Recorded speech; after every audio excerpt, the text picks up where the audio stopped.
So I'm scratching my head about the Warriors. Games 3 and 4 in Oklahoma City was like, this is not the 73 and 19. This is not the defending champs.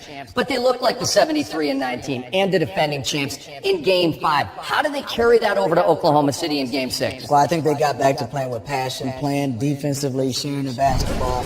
I like the Steph made an adjustment of driving more and also getting a chance to have some guys step up. But I also go to Steve Kerr, the adjustment I thought he made.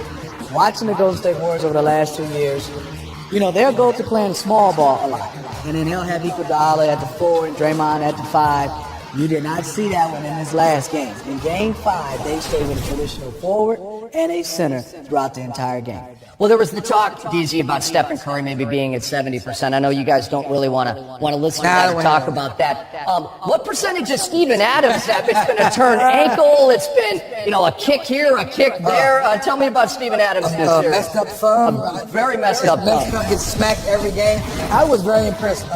Me and I were just talking about in Game 4 where he was moving his feet and he blocked one of Steph Curry's three-point shots. We're like, oh my goodness, this is a 7-footer, moving his feet. Then Steph Curry said, you know what? I'm not going to play around with it in Game 5. I'm going to go by and get to the basket. That's why I said Steph Curry understands how good. But we call that dunk a monkey dunk. When you dunk and hang on the ground and go crazy on it, that lets me know he understands his work. But more importantly for Golden State, they understand. Oh, it's Smitty. This is the length. Stick your arm out, Rick. This is the length. When you look at all the guys in starting 5 for OKC, it took Golden State to understand we hadn't seen that much length throughout the playoffs. That's what they figured out in Game 5. In Game 4, it was like they couldn't even pass the rim. Pass the ball, exactly. So bench scoring in Game 5 was huge. 30 for Golden State, 13 for Oklahoma City, and 10 from Anthony Morrow, who had barely played before in this series. Do you look at that as the major stat, or do you look at, Westbrook and Durant and then the big 3 for Golden State? You look at the entire team, and obviously some guys, Deion Waiters didn't have his type of game, but Anthony Morrow, I love him. Stay ready. Hasn't really played, came in and stepped up. But you got to give the Thunder credit. They were still in this game. Russ and KD didn't have the explosion, but still had a chance to win this game. This series is one of those things where 3D, so let's get our popcorn and watch. This could go 7. It could be interesting.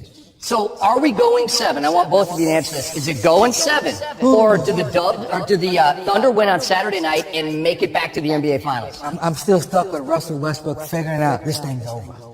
Well, for me, I love the game. I want to see this go 7. So I'm going Warriors. Not that I'm rooting for the Warriors. I just want to see 7 games of these teams going at it. I love the way the Thunder is playing. Well, what does Steven Adams do?